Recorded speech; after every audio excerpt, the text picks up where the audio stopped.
Hello, my name's Anthony Hamer, and I'd like to show you around a replica I made recently of a Viking Anglo-Saxon pit house.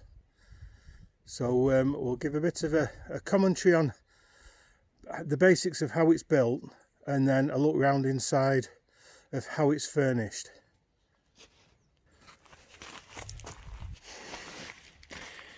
Okay, there's the pit house in all its glory, and we'll do a walk round first, and I'll explain a little bit about the construction.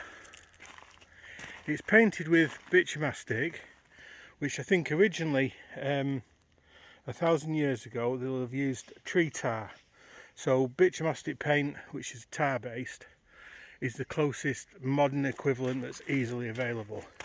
So these boards are 6 inch by 1, actually they're 6 inch by 3/4 inch, and they overlap by about an inch, and then each one is scalloped out the middle to keep the water away from the joins. So the joins here, but there's nothing in the joins, they're just overlapped and nailed through, and just to keep the water out. It seems to work really well. But again, that's an original, as far as I can tell, Scandinavian way of roofing. And then this is the back with a little window. The window's perspex, just a bit of perspex had hanging around. And that's these boards are double thickness, so they're overlapped completely, without any gaps. So it's basically 1.5 inches thick, which seems to provide enough insulation. And then if we walk down this way, we've got the roof on this side with a small solar panel. I know that's certainly not an original type feature, but I'll show you why we've got that later. That's a 50-watt solar panel, which it's not completely flexible, but it's like a half flexible one, so it's got a bit of give in it, because this side catches the wind, and I wanted it to be as resilient as possible. And then we've got the chimney, which is just exhaust pipe from the auto parts supplier. I find that's cheaper and thicker walled than the proper stuff you get, and I don't mind it rusting. It looks great, but it's quite a long tall chimney. That I wanted that to get the smoke right away, because sometimes if you get like a negative pressure, the smoke can come straight downwards, and the little stove in there just burns. It can burn wood, but I tend to burn ovoids on it. And then this is the front with the door. Oh, it's just started to snow. I did a little wood carving at the top of a couple of dragons, and then a sort of fancy pattern down the edge, and then there's a carving on the door. That little bit opens. People have said it looks like me, which I can't see a resemblance. And then we've got a door closer because of the high winds we get here, and then the hinges are made out of wood. They're just pieces of 3x2, ordinary 3x2 wood from the builders merchants. And then I sort of got a chainsaw blade for the angle grinder, and I made the shape, and then used thick broom handle for the dowels. And then this latch is a really similar way. It's a piece of 3x2 and the door handle, just shaped with an angle grinder. So if I open that, and you can see inside. So the inside of the door, where that face was, works as the ventilation. So I'll drop that down. We've got a door lock, which is a sort of modern addition, but it looks old enough. And then we'll go inside, and hopefully the camera will adjust to the difference in light. So as you saw from the outside, the pit house is buried by about 2'6" into the ground, which is clay. The buried part of it is made out of fiberglass, and so there's the door and the steps and the ground level, and then the steps to come down into the pit house, and then the floor is my interpretation of a beaten earth floor made with dry soil and polyurethane resin, and it sort of really does look like a beaten earth floor. Then we've got a fantastic little stove. It's called a pipsqueak stove, and it's only tiny, but it works beautifully. If you load it up, it'll burn for 5 hours, absolutely no problem at all, and it heats this little cabin perfect, absolutely perfect. Then we've got chains above for drying, hanging clothes and drying, and then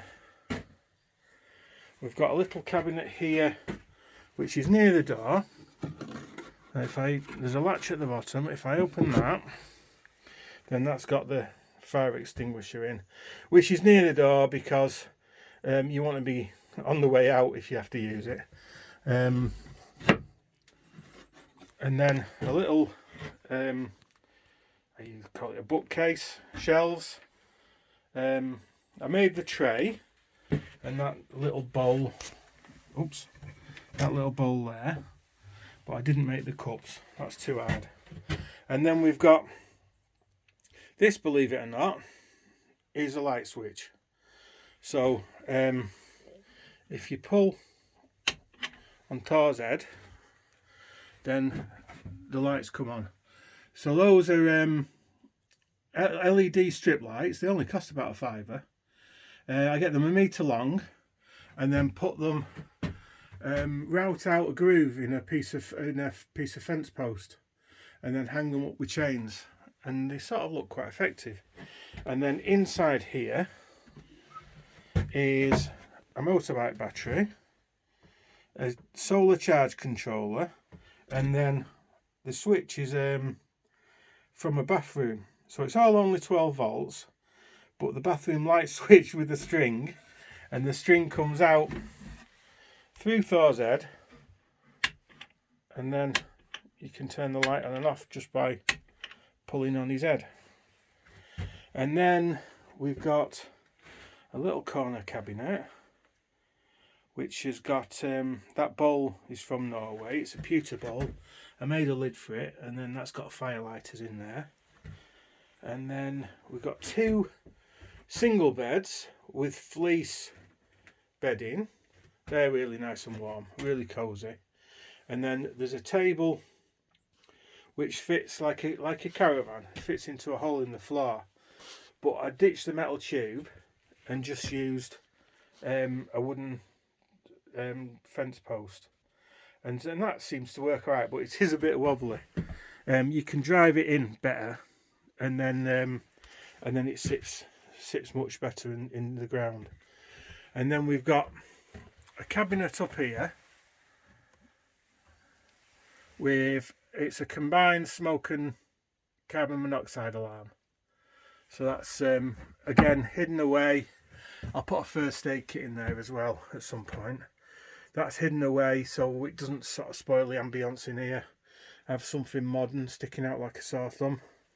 And then I've drilled holes in there, so if there is any smoke problems, then the smoke just goes straight in and sets it off.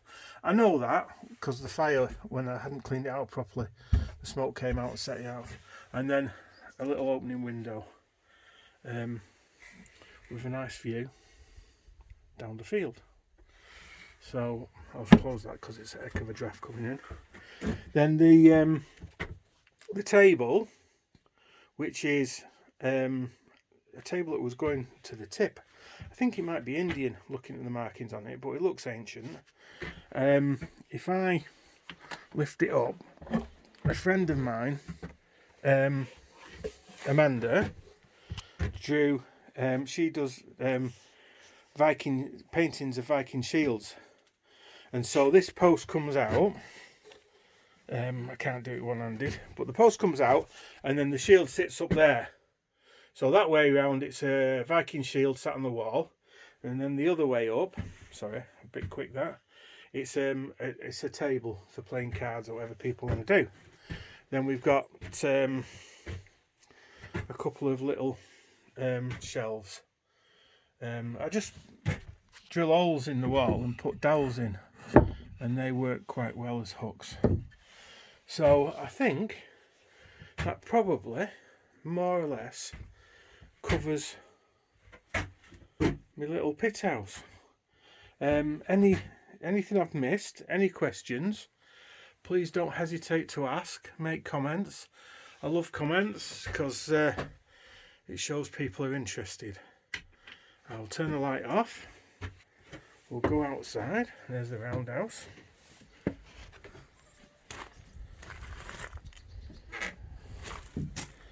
And shut the door. Have one final little view before I say goodbye. Thank you very much for your interest.